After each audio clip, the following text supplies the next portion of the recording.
अस्सलाम वालेकुम नादरीन, आप यूट्यूब चैनल देख रहे हैं। मैं इमरान खान हूँ। आज एक वाक़या हो गया अडयाला जेल के बाहर और उसके ऊपर बहुत शोर मचा हुआ है। हलीमा खानम पे किसी ने अंडा फेंक दिया। ये वाक़या क्यों हुआ? सादी वजह यह है कि आज इमरान खान साहब की मुलाकात हुई थी अपने लोगों से जेल में, जहाँ पे केस चल रहा था तोशाखाना 2 का। तो फिर प्लान किया गया कि बाहर कुछ ऐसा किया जाए कि जो इमरान खान साहब जेल के अंदर से बोलें वो बात डिस्कस होने की बजाय डिस्कस ये होना चाहिए जो बाहर हुआ। यानी आपको पता है, आइडिया है आपको कि एस्टेब्लिशमेंट कैसे कैसे हथकंडे इस्तेमाल करती है और क्या कुछ करती है जब वो अपनी आई पे आ जाती है। हमने पाकिस्तान में बहुत कुछ होता हुआ देखा है। इस तरह का बड़ा गंद पाकिस्तान के अंदर डाला एस्टेब्लिशमेंट ने। फातिमा जना साहिबा के साथ भी यही किया गया, उन पे गंद उछाला गया, उन पे कीचड़ उछाला गया, उनको गंदा किया गया। ये मिलिट्री एस्टेब्लिशमेंट ने किया था। यही जो फौजी एस्टेब्लिशमेंट है, इन्होंने यही सारा कुछ बेनज़ीर भुट्टो के साथ भी किया। यही सारा कुछ इसी मिलिट्री एस्टेब्लिशमेंट ने नुसरत भुट्टो के साथ भी किया। यही सारा कुछ इसी मिलिट्री एस्टेब्लिशमेंट ने एक दौर में नवाज शरीफ की बीवी कलसूम नवाज के साथ भी किया। तो मिलिट्री एस्टेब्लिशमेंट ये गंद डालने की मास्टर है। वो हमेशा से ये गंद डालती रही है और आज एक और गंद डाला है। एक अंडा फेंका गया एक खातून के ऊपर जो सिर्फ अपने भाई का पैगाम बाहर पहुंचा रही थी। अब जिस पैगाम को वो रोकने की कोशिश करते, सबसे पहले तो वो पैगाम आपको बता देते हैं, फिर अंडे वाली बात पे आएंगे। नंबर 1, इमरान खान ने कहा कि तहरीक इंसाफ जो अख्तर मेंगल साहब ने और महमूद अचकजई साहब ने जो कॉल दी है 8 सितंबर को, जो हड़ताल की कॉल दी है, ये इसके अंदर भरपूर शिरकत करे पाकिस्तान तहरीक इंसाफ। उनसे मिले, उनके साथ ताज़ियत की जाए। अख्तर मेंगल से मेरी तरफ से हमले के शोहदा की ताज़ियत की जाए और उनके साथ मिला जाए और इस हड़ताल को कामयाब बनाया जाए। एक तो इमरान खान साहब ने ये कहा।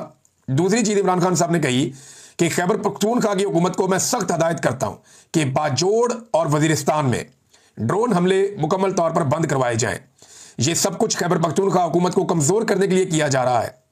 फिर इमरान खान साहब ने तीसरी बात यह बताई कि मेरे ऊपर और बुशरा बीबी के ऊपर टॉर्चर किया जा रहा है, हमें जहनी अजियत दी जा रही है और हमें कैद तन्हाई में डाला हुआ है। ये हम पर जुल्म नहीं बल्कि अवाम पर जुल्म है। वजह यह है कि हमें खामोश करवाकर अवाम की आवाज़ को दबाना चाहते हैं। देखिए, इस वक्त अपोजिशन तो इमरान खान ही है ना, और तो कोई है ही नहीं, और अपोजिशन ही अवाम की आवाज़ को उठाती है। तो इमरान खान को जिस अजियत में डाला जा रहा है, वजह सिर्फ यह है कि इसकी आवाज़ बंद कर दें। और आवाज़ बंद करके किसकी आवाज़ बंद करनी है? अवाम की आवाज़ बंद करनी है। इमरान खान अपने लिए तो मांगता कुछ नहीं है, बल्कि उसको तो ऑफर करती है एस्टेब्लिशमेंट, खान साहब अपने लिए कुछ मांगे आपको हम पाकिस्तान से बाहर निकाल देते हैं, ये कर देते हैं, वो कर देते हैं। बेशुमार ऑफर्स इमरान खान को दी गई है, लेकिन उसने अवामी मफाद के लिए सरेंडर नहीं किया। अब वो ये कहता है कि हमारी आवाज़ दबाकर अवाम की आवाज़ को दबाना चाहते हैं और इसके लिए हमें शदीद ज़हनी तशद्दुद का निशाना बनाया जा रहा है। इमरान खान साहब की बहन ने यह भी बताया कि इमरान खान साहब ने कहा कि मेरी सेहत बिल्कुल ठीक है, इस बारे में कोई किसी किस्म की बाहर जो चीज़ें हैं उनके ऊपर आप कान ना धरें। हालांकि मेरी इत्तला के मुताबिक भी इमरान खान साहब के साथ मेडिकल इश्यूज हैं, प्रॉब्लम्स हैं, लेकिन वो इतना मजबूत आदमी है, वो बताना ही नहीं चाहता, वो अपनी कमजोरी को सामने रखना ही नहीं चाहता, वो ये कहना ही नहीं चाहता कि वो बीमार है, क्योंकि उसे इस बात का डर है कि वो जरदारी और नवाज शरीफ कभी नहीं बनेगा। तो इमरान खान तकलीफ बर्दाश्त करता है, लेकिन इमरान खान साहब जो है वो तकलीफ से शिकवा और गिला नहीं करते। कैसा आदमी है, कौम के लिए जो है वो दर्द बर्दाश्त कर रहा है, लेकिन वो ये नहीं बता रहा कि मुझे दर्द हो रहा है या मुझे तकलीफ हो रही है, और वो उसको बर्दाश्त कर रहा है सिर्फ इसलिए कि लोग उसे कमजोर ना समझें या उसके लोग कमजोर ना पड़ जाएं, या वो बुज़दिलों की सफ में जाकर खड़ा ना हो जाए जहां पे नवाज शरीफ और जरदारी वगैरह हमेशा से खड़े रहते हैं। तो ये इमरान खान साहब का एक प्रॉब्लम है। अब देखें ना, इसमें जुल्म खलीलजाद ने कुछ बात की है। उन्होंने कहा जी मुझे बहुत काबिल भरोसा जराए से ये बात पता चली इमरान खान के बारे में कि उनके हेल्थ इश्यूज हैं और उन्हें मिस ट्रीट किया जा रहा है उनकी कैद में। उन्होंने कहा जी कि मुझे ऐसी रिपोर्ट्स हैं कि उन्हें अब्यूज़ किया जा रहा है, यानी ऐसा खुराक दी जा रही है जिसमें इंसुलिन है ताकि उन्हें हार्ट अटैक आ जाए। यानी ऐसा कुछ इमरान खान साहब की खुराक में दिया जा रहा है जिससे ये कोशिश की जाए बकौल जुल्म खलीलजाद के कि इमरान खान साहब को शायद उससे हार्ट अटैक आ जाए, जुल्म खलीलजाद के बकौल। और मुझे ये भी बताया गया है कि उन्हें पोल्यूटेड वाटर दिया जा रहा है, यानी गंदा पानी दिया जा रहा है, और मुकम्मल आइसोलेशन में रखा हुआ है और कोई एयर कंडीशन भी नहीं है इनके सेल में। तो ये उनकी सेहत को मुतासिर कर रही हैं ये चीज़ें, और ये मिस ट्रीटमेंट हो रहा है एक पॉलिटिकल प्रिजनर इमरान खान के साथ। ये शर्मनाक है और इसको फौरी तौर पे रोकना चाहिए और इसके ऊपर प्रेशर जो है वो जनरेट होना चाहिए। बहुत सारी चीज़ें उन्होंने और भी बोली, यूनाइटेड नेशन को इसके ऊपर करना चाहिए कि इस किस्म के टॉर्चर के साथ जो कैसे डील किया जाता है। बहरहाल ये जुल्म खलीलजाद हैं। अब वो अपने सोर्सेज से कह रहे हैं, यानी उनको तो इतला मिलती है अमेरिकन एम्बेसडर से, उनके अपने कुछ सोर्सेज हैं, या पाकिस्तानी एस्टेब्लिशमेंट में उनके सोर्सेज हैं, वहाँ से उनको इतला मिलती है। तो उनकी इतला के मुताबिक इमरान खान को एक ऐसा लगता है कि मारने की साजिश हो रही है। उनकी खुराक में उनके बकौल चीज़ें मिक्स की जा रही हैं, उनके बकौल उन्हें गंदा पानी दिया जा रहा है, और उनके बकौल इमरान खान साहब को नुकसान पहुंचाया जा सकता है, वो खतरे में है, और ये मिस ट्रीट किया जा रहा है साबिक वजीर आजम को। इमरान खान की बहन जब बाहर आई, उन्होंने आके जब ये बातें बताई, तो उसके बाद सहाफ़ियों से भी उन पर अटैक करवाया गया। देखिए, सहाफ़त में और हरासमेंट में फ़र्क होता है। यानी सहाफत आप करते हैं तो आप खड़े होकर सवाल करते हैं, आपको जवाब मिल गया, ठीक है, आपको जवाब ना मिला आप काउंटर क्वेश्चन कर सकते हैं, लेकिन आप किसी को हरास नहीं कर सकते। लेकिन आज मैंने देखा कि चंद सहाफियों ने अलीमा खान के मुंह के ऊपर कैमरे फिट करके साथ साथ चलते जा रहे हैं और हरासमेंट वाले अंदाज में उनसे सवालात कर रहे हैं, उनके ऊपर चढ़े हुए हैं कि जी हमें धमकी मिल रही है, हमें ये कहा जा रहा है। सोशल मीडिया के ऊपर तो लोग करते हैं, देखें अब मैं एक जर्नलिस्ट हूं, मेरे ऊपर पीएमएलएन के लोग करें या पीपल्स पार्टी के लोग करें या तरीके लबैक के लोग करें या तरीके इंसाफ के लोग करें, तो ये पार्ट ऑफ द गेम है। आप जब बात करते हैं लोगों को पसंद नहीं आती, लोग तनकीद भी करते हैं और ये तनकीद होती है। मैंने बेशुमार तनकीद बर्दाश्त की है, बहुत सारे और सहाफियों ने भी की है, लेकिन इसका मतलब ये नहीं है कि उसके मुंह के ऊपर कैमरा फिट कर दे एक औरत को, उसके साथ साथ चलो उसको हरास करें, ऊंची ऊंची बोले और वहां पे धक्के लगे। ये नामुनासिब है और ये हरकतें अलीमा खान के साथ की जा रही है। हालांकि अलीमा खान का कोई सियासत से ताल्लुक ही नहीं है, वो सिर्फ अपने भाई के चक्कर में आती है। ये बात आप मेरे से लिख के रखें, जितनी मुझे इस खानदान की समझ है। जिस दिन इमरान खान साहब बाहर आएंगे और आकर अपनी पॉलिटिक्स शुरू करेंगे, ये अलीमा खान आपको दिखाई देना बंद हो जाएगी। उसके बाद इनका पॉलिटिक्स में कोई रोल नहीं होगा। ये किसी जगह पे आपको सियासत के अंदर दिखाई नहीं देंगी, अपने भाई के दीगर मामलात के अंदर आपको दिखाई देंगी, लेकिन सियासत के अंदर अलीमा खान और उसकी जो बाकी बहनें इमरान खान की वो फेड आउट हो जाएंगी। ये मैं आपको बता रहा हूं, पहले भी ये हुआ है, आइंदा भी ये होगा, आप ये होता हुआ देखेंगे, क्योंकि इमरान खान साहब इसमें मानते ही नहीं है कि उनकी वजह से उनकी फैमिली जो है वो सियासत करे या सियासत के अंदर हिस्सा ले। लिहाजा ये जो लोग अलीमा खान से सियासी सवालात करते हैं, वो तो खुद कहती है कि मेरा सियासत से कोई रोल नहीं है, और खैबर पख्तूनख्वा की हुकूमत के बारे में उनसे सवालात किए जाते हैं। भाई खैबर पख्तूनख्वा की हुकूमत से सवालात करने हैं तो खैबर पख्तूनख्वा की हुकूमत से करो, वहां पे जर्नलिस्ट भी मौजूद है, वजीर आला भी मौजूद है, वो हर दूसरे दिन मीडिया से बात करता है, वजीर आला भी मौजूद है, वहां पे उसके वज़रा भी मौजूद हैं, सोशल मीडिया पे उनसे सवालात उठाए जाते हैं, पाकिस्तान तहरीक इंसाफ के लोग खुद सवालात उठाते हैं। तो जो सवालात खैबर पख्तूनख्वा की हुकूमत के हैं, उनके जवाब या तो इमरान खान देगा या इमरान खान की बनी हुई हुकूमत देगी। इमरान खान की फैमिली जिसका सियासत से ताल्लुक नहीं है, वो तो उसके बिहाफ के ऊपर जवाब नहीं दे सकती, लेकिन ये एस्टेब्लिशमेंट का एक तरीकाकार है, वो इस तरह की हरकतें करते हैं। एक अड्डा मारा गया अलीमा खानम को जब वो बात कर रही थी मीडिया से, तो चंद चीजें मैं आपको क्लियर कर देता हूं कि जब भी कभी अलीमा खानम जेल से बाहर आती है ना और उन्होंने मीडिया से बात करनी होती है, तो वो जरा दूर जाके बात करते हैं। तो जिस जगह पहुंच के वो बात करते हैं वहां पे कभी भी पुलिस वाले मौजूद नहीं रहते, लेकिन आज की बातचीत के दौरान हैरत अंगेज तौर पर वहां पे पुलिस वालों ने घेरा हुआ था। ऐसा पहले नहीं होता, ये मुझे कंफर्म किया सब लोगों ने, जर्नलिस्ट और पीटीआई के लोग सबने कंफर्म किया। उन्होंने कहा जी आज कुछ ऐसा होना था जिसके लिए पुलिस का घेरा वहां पे पड़ा हुआ था, इससे पहले ऐसा नहीं होता। फिर वहां पे चंद ऐसे लोग थे जो नामालूम अफराद थे, सफेद कपड़ों में थे, जिन्हें कोई नहीं जानता, और वो वहां पे पहरा दे रहे थे, मौजूद थे। फिर खवातीन जो वहां मौजूद थी उन्होंने चेहरों के ऊपर नकाब पहना हुआ था। इन खवातीन के बारे में पाकिस्तान तहरीक इंसाफ की एक खातून वकील हैं जिनका नाम है एडवोकेट ताबिश, उन्होंने बताया कि हमने बाकायदा पुलिस को यह कहा कि ये जो दुपट्टे वाली खवातीन है ये कौन है, हम इन्हें नहीं जानते, ये कहां से आई हैं। उन खवातीन ने ना कोई सवाल किया ना कोई जवाब किया, वो पीछे जाके खड़ी होगी मीडिया की बैक साइड पे, और पुलिस ने वहां पे घेरा डाला हुआ था।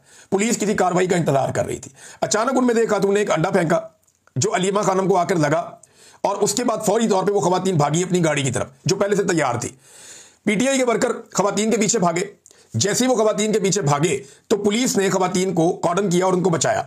वो जो सादा कपड़ों वाले लोग थे उन्होंने भी खवातीन को फैसिलिटेट किया और फौरी तौर पे गाड़ी में बिठा के वहां से रफू चक्कर करवा दिया। मुबैना तौर पे जो गाड़ी चलाने वाला बंदा है वो भी एक बताया जा रहा है कि शायद कोई पुलिस वाला है जो गाड़ी चलाकर वहां से लेकर गया और खवातीन को रेस्क्यू किया गया। इतनी जल्दी तो किसी को समझ भी नहीं आती जितनी जल्दी पुलिस ने उन खवातीन को वहां से रेस्क्यू किया है। ये एक इंतहाई गंदी और घटिया हरकत है। ये ऐसी हरकतों की गुंजाइश पाकिस्तान की सियासत में नहीं होनी चाहिए कि फिजिकल हो जाए, आप किसी को अंडा मारे, और एक ऐसी खातून को जो सिर्फ अपने भाई का केस सुनने आई, उसका सियासत से ताल्लुक भी कोई नहीं है। पुलिस ने कमाल तरीके से उन्हें रेस्क्यू किया। अगर पुलिस का बाद में स्टेटमेंट ना आता तो शायद इतना शक व शुबा ना होता, लेकिन जो पुलिस का स्टेटमेंट आया उस स्टेटमेंट से बहुत क्लियर हो गया कि पुलिस इस सारे अमल के अंदर ऐसा लगता है कि इन्वॉल्व थी। पुलिस का बयान आया जी कि दागल के मकाम पर प्रेस कॉन्फ्रेंस के दौरान अलीमा खान पर अंडा फेंकने का वाकया, अंडा फेंकने वाली खवातीन का ताल्लुक पीटीआई से है। खैबर पख्तूनख्वा से all government employees grand alliance और ऑल पाकिस्तान क्लर्क एसोसिएशन के अफराद अपने मुतालबात के सिलसिले में एहतजाज करने आए थे। खवातीन के सवालात पर जनाब कोई जवाब ना हुआ तो उसके बाद जो है वो ये अंडा चल गया। अब मामला यह है कि वहां जितने लोग मौजूद थे मैंने उनसे पूछा, उन्होंने कहा सवाल किसी ने पूछा ही नहीं, कोई ऐसी बात ही नहीं हुई। और वहां पे कोई एहतजाज करने वाले लोग अगर अडियाला जेल मौजूद थे तो वहां मौजूद होते। अलीमा खान से एहतजाज करने का क्या उनका तुक है? अली अमीन गंडापुर रोजाना आपको दिखाई देता है, वहां पे आप एहतजाज करें। ये सारा एक प्लांटेड प्रोग्राम लगता है। इससे पहले खुसरो से भी हमला करवाया जा चुका है। इन्होंने खुसरे भी इस्तेमाल कर लिए, बंदूकें भी इस्तेमाल कर ली, औरतें भी इस्तेमाल कर ली, सारा कुछ करके देख लिया है। इमरान खान तो इनसे नहीं टूटता। लेकिन मैं ना बीएमएलएन पे हैरान हो रहा हूं। जो सियासी जमातें हैं ना उनको ये सोचना चाहिए कि ये उनके साथ भी होना, और पीएमएलएन के साथ हुआ है। ये जो वजीर दाखिला बराए मुमलिकत हैं तलाल चौधरी, उन्होंने उल्टा ये कह दिया कि जनाब ये तो पहले पीटीआई ने कल्चर मुतारफ करवाया, जनाब उन्होंने ये इल्जाम लगा दिया कि ये जो स्याही वाला, जूते वाला, हमले वाला और ये सारी चीज़ों वाला, अंडे वाला, ये पीटीए। तो मैं जरा चंद वाकया जिनका वो हवाला दे रहे मैं बता देता हूँ। नवाज शरीफ के मुंह पे जूता मारा गया एक मस्जिद में। नवाज शरीफ को जिस शख्स ने जूता मारा वो एक मजहबी जुनूनी था, ताल्लुक एक सियासी ग्रुप से था। पाकिस्तान तहरीक इंसाफ के साथ उसका कोई ताल्लुक नहीं था। तहरीक इंसाफ ने इस वाकये की मजम्मत की थी। ख्वाजा आसिफ के मुंह पर स्याही फेंकी गई, उनका मुंह काला किया गया। ये हरकत करने वाला एक मजहबी सियासी जुनूनी था और इसके ऊपर पाकिस्तान तहरीक इंसाफ ने मजम्मत की। ख्वाजा आसिफ के साथ उस वक्त ज्यादती हुई थी, एक मजहबी जुनूनी ने यह किया था।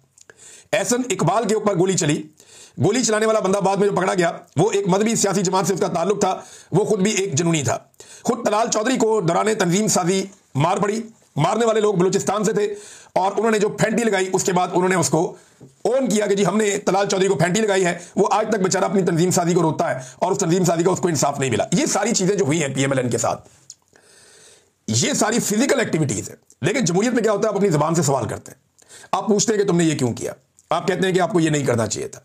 एक तरीका कार है, उससे आप पूछते हैं, आप सोशल मीडिया पे पूछते हैं। हालांकि हमारे सोशल मीडिया पे बहुत गंद है और हर पॉलिटिकल पार्टी की तरफ से गंद है। जितनी गंदी गालियां देने वालों को मरियम नवाज फॉलो करती है, उतनी गंदी गालियां देने वाले को कोई और सियासी जमात का लीडर फॉलो नहीं करता। यानी बिलावल कभी गंदी गालियां देने वालों को मुझे नहीं लगता कि शायद फॉलो करता होगा। मरियम नवाज हर गंदी गालियां देने वाले ट्विटर अकाउंट को वो फॉलो करती है। मैंने प्रैक्टिकली बहुत दफा निकाल के आपको दिखाया है। इमरान खान ऐसे किसी बंदे को फॉलो नहीं करते। लेकिन ये बहुत गंद है, सोशल मीडिया के ऊपर बहुत गंद है, ये मारते हैं गंद। हर पॉलिटिकल पार्टी के लोग दूसरे लोगों के ऊपर बाद पर्सनल लेवल का अटैक भी कर देते हैं, लेकिन उससे किसी को ऐसे चोट नहीं लगती। ये जो कुछ हो रहा है ना, यही फातिमा जिन्ना के साथ किया गया, यही बेनजीर के साथ किया गया, बेनजीर की वालदा के साथ किया गया, मरियम नवाज की वालदा, ये सारा गंद पाकिस्तान में हमेशा से पड़ा हुआ है। आज इमरान खान सबकी बहनों को निशाना बनाया जा रहा है। ये करती कौन है? मिलिट्री एस्टेब्लिशमेंट ये करती है और सियासतदान हमेशा इसके अंदर एक दूसरे को गंदा करते हैं सहूलतकार बन के। तो इन सिलसिलों को रोकना चाहिए और तमाम सियासतदानों को सोचना चाहिए कि ये होगा तो वापस भी आएगा और सूद समेत वापस आएगा। वीडियोस में बाकायदा साबित हो रहा है कि खवातीन को प्लानिंग के साथ लाया गया और फिर उनको सहूलत दी गई, उसके बाद उनको रेस्क्यू किया गया। पाकिस्तान तहरीक इंसाफ के कुछ लोगों ने इसकी निशानदेही भी की थी, लेकिन इस बात को यकीनी बनाया गया कि मीडिया की मौजूदगी में जब कैमरे ऑन होंगे तब अंडे मारे जाएं या अंडा मारा जाए अलीमा खानम को। अब मीडिया ने इसको बहुत बड़ी ब्रेकिंग न्यूज बनाया। हालांकि जो अलीमा खानम ने आकर बाहर इमरान खान का पैगाम पहुंचाया, उस पैगाम पे किसी ने बात नहीं की। सबने बात की कि जनाब अलीमा खानम को अंडा पड़ गया, क्योंकि जिन्होंने ये अंडा पड़वाने का बंदोबस्त किया था उन्होंने इसकी खबर चलवाने का भी बंदोबस्त किया ना, फिर खबर चली भी है। अब इमरान खान की बहनों को अकेला छोड़ा हुआ पाकिस्तान तहरीक इंसाफ ने, खासतौर पर अली अमीन गंडापुर ने। अली अमीन गंडापुर अपने एमएनएज और एमपीएस को लेकर मिर्जा अफरीदी के फार्म हाउस पर लाहौर पहुंच जाता है, लेकिन अडयाला जेल नहीं पहुंच पाता। अंदाजा करें आप, यही गंडापुर है ना। ये पूरा का पूरा अपना कैबिनेट लेकर, अपने एमपीएस का जत्था लेकर, तमाम एमएनएस को लेकर ये गंडापुर लाहौर पहुंच गया और कोई खतरा महसूस नहीं हुआ। और वह मिर्जा अफरीदी के फार्म हाउस के ऊपर इन्होंने बेहतरीन ज़ियाफत की, इंजॉय किया और बाद में उसको सेनेटर भी बनवा दिया। लेकिन यही गंडापुर ये बहाना बनाता रहा कि अगर मैं अपने एमपीएस और अपने अराकीन को लेकर आया अडयाला जेल के बाहर तो उन्हें गिरफ्तार कर दिया जाएगा और फिर सेनेट में वोट डालने के लिए हमारे पास बंदे नहीं बचेंगे। आप अंदाजा करें, ये आज तक लाहौर जा सकता है, अडयाला जेल नहीं पहुंचा। इमरान खान बार बार कहते हैं कि गंडापुर को बोलो मुझे आकर मिले, ये जाकर नहीं मिलता, आकर मिले, ये जाकर नहीं मिलता। तो पाकिस्तान में तो नाज़रीन ये सिलसिला चल रहा है और पाकिस्तान तहरीक इंसाफ की क़यादत को अब शर्म करनी चाहिए कि उन्होंने अपने लीडर को तो अकेला छोड़ा ही छोड़ा था, अब उनके घर की खवातीन के साथ भी ये सारा कुछ हो रहा है। और वो खवातीन सिर्फ वही काम कर रही हैं जो पाकिस्तान तहरीक इंसाफ को करना चाहिए था, वो अपने भाई का मुकदमा लड़ रही हैं, हालांकि उनका सियासत से कोई ताल्लुक नहीं है। अब नाज़रीन एक और सहाफ़ी को नवाज दिया गया है, मगवियों के इंटरव्यू करने वाले। ये आपने चेहरे याद रखने हैं। पाकिस्तान में चंद सहाफ़ी ऐसे थे जिन लोगों को जबरी तौर पर लापता किया गया, वो लोग उनके स्टूडियो से आकर बरामद हुए और उन्होंने उनके इंटरव्यूज किए बड़ी ढिठाई और बेशर्मी के साथ और उन्हें अपने टीवी चैनल्स की जीनत बनाया। तो एक और सहाफ़ी को नवाज दिया, उसको पीटीवी में नौकरी मिल गई है। तो ये भी एक नेक्स्ट लेवल है सहाफ़त का जो इन लोगों ने किया है और बड़ा अनफॉर्चुनेट है, बहुत अनफॉर्चुनेट है। नाज़रीन महंगाई बहुत तेज़ी से बढ़ी है और उसकी वजह है सैलाब। देखिए इससे पहले भी हुकूमत ने कोई झंडे नहीं गाड़े हुए थे पाकिस्तान के अंदर चीज़ों की कीमतों के हवाले से। बिजली हो, गैस हो, पेट्रोल हो, अशिया खुर्दोनोश हो, तमाम चीज़ों की कीमत पहले ही बहुत बढ़ गई थी।